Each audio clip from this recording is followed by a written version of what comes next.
From MTN News, this is Montana This Morning.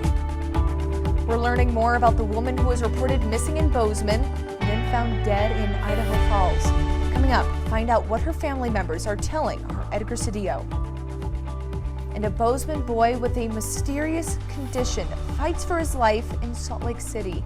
We sit down with his family to discuss their son and his journey to recovery. Alrighty, it is 6:30 on this Thursday morning. Jay McDonald and Matt Elwell with you. Big thing for today, at least for me, take it slow and watch that visibility. It is a rough one in this morning. And depending on where you're going, you may want to delay your plans of travel, especially as you're looking at some of the passes early on. The good news is the snow's going to taper here over the course of the next hour or two, so we're probably not going to see a ton. And here, let's jump right into it. The temperature in Butte is 23 degrees.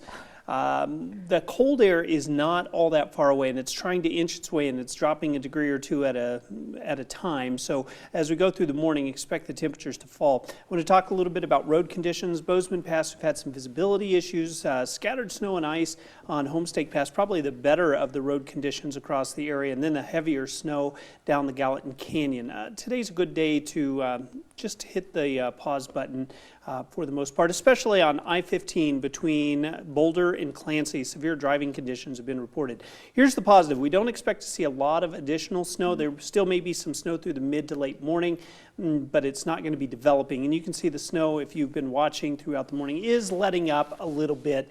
Just be prepared for slow driving conditions, cold conditions for the morning, and temperatures to drop throughout the morning in the mining city. I'm going to talk more about your hour-by-hour forecast and road conditions in just a few minutes. All right, thank you very much, Matt. Now, the family of Megan Stedman, the woman missing in Bozeman and found dead in Idaho Falls last week, says she worked to provide the best for her two kids.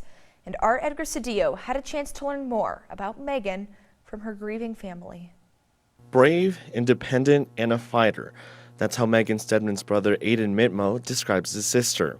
The 34-year-old woman from Spokane had been working in Livingston at a gas station when she disappeared on December 15th. Her body was discovered in a camper in Idaho Falls on January 12th. According to court documents, 42-year-old Chris Foyles told police he stabbed Megan multiple times.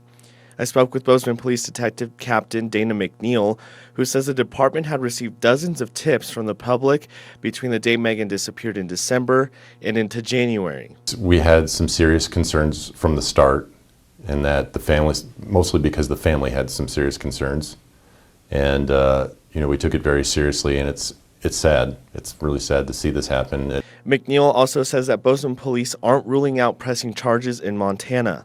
Obviously, there'll be charges out in Idaho. It doesn't mean that there won't be charges here as well. Foyles also faces charges in Park County, including partner family member assault in which Megan was the victim. Foyles was released from jail shortly before Megan vanished. MTN learned that his bond was set at just $5,000. During a text conversation, Megan's brother tells me that she was entrepreneurial, saying Megan told him she wanted to open up her own nail salon. Mitma says that Megan went to cosmetology school and wanted to use her skills to help other people look good and feel good after recovering from surgery. Megan's brother and her family describe her as a ray of light that filled any room she was in.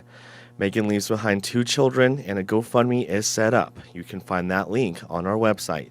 In Bozeman, Edgar Cedillo, MTN News. And authorities say threats emailed to numerous school districts around Montana Tuesday night was a hoax. It's just the latest round of unsubstantiated mass threats that have gone out to institutions in the state. Montana Department of Justice leaders say it's important to take any threat seriously. But these email threats also show how the internet's made it easier for people to disrupt school or government operations with hoaxes.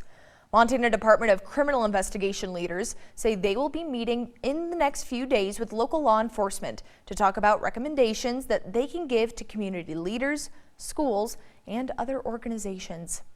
And a Belgrade woman is accused of running a prostitution business out of her spa.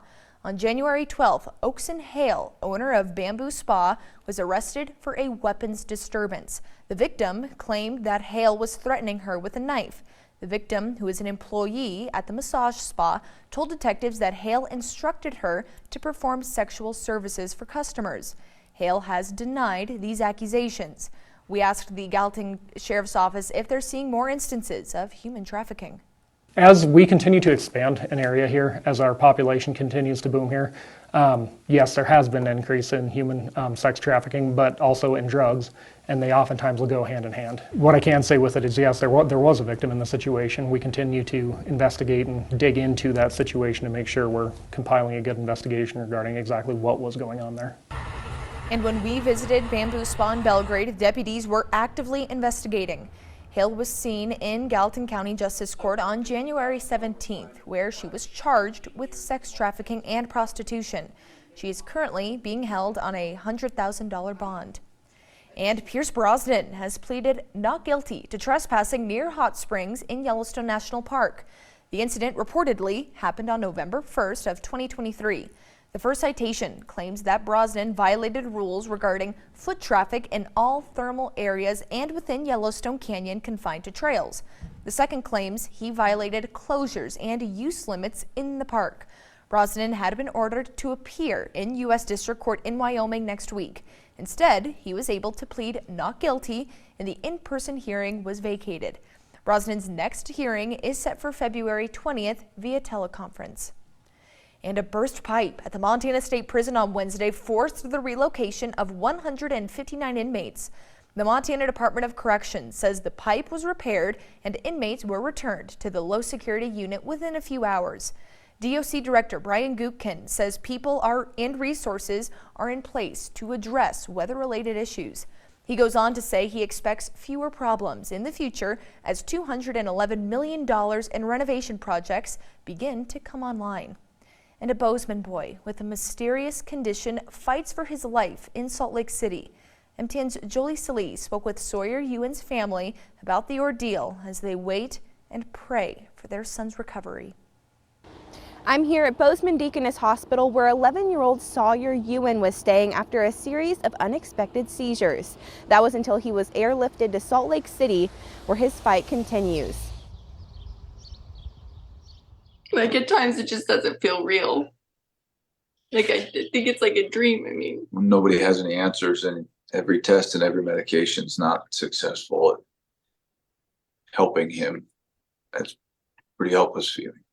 Aurelia and Levi describe their 11-year-old son Sawyer as a social butterfly who loves anything outdoors. he loves football, skiing, all of his friends, camping. He just started hockey this season and he saved all of his money so he could buy all of his hockey gear. And he's never had any seizures or neurological problems until December 29th. We had friends over visiting and the kids were all playing in the bedroom, and one of the little tiny boys came out and told me, "Oh, Sawyer's sleeping." And I was like, "What? Sawyer never is the first one to go to bed." Aurelia checked on Sawyer, finding him slumped in his bed. After she got him up into the bathroom, she noticed something was extremely wrong. So I grabbed my phone and called 911, and right then he had a full grand mal seizure, turned blue, wasn't breathing. Sawyer was transported to the ER in Bozeman, where he had more seizures. He was eventually airlifted to Salt Lake City. Ever since, Sawyer has been fighting for his life as doctors try to find out what's causing these seizures. They can't figure out what is causing them, and they can't stop them. Because of this, Sawyer remains in a medically induced coma. Aurelia and Levi say all they want is to have their son back. I want to see his eyes and hear his laugh and have him hold me. He was just getting big enough where I could lay my head on his chest. I want to watch him play hockey, go on his first date, get married. I want him to live his life. But as Sawyer's fight continues, Aurelia and Levi say the outpouring of love from the community is playing a huge part in keeping spirits high. It's been incredible, the amount of people that reach out. With this GoFundMe page, $51,000 has been raised for medical expenses. Everything that everybody's doing, it's I don't even have words to say thank you. It's overwhelming. All those prayers that are going up, just send him all your strength you have. In Bozeman, Jolie Salee, MTN News. All right, 6:40 now. We're going to take a short break here on Montana This Morning, but when we come back, if your New Year's resolution at all revolves around your health, well, Researchers with the American Lung Association have a pitch for you. How about being involved in a first-of-its-kind lung health study? Well, we're going to explore that, plus your headlines and a look at that forecast when we come back.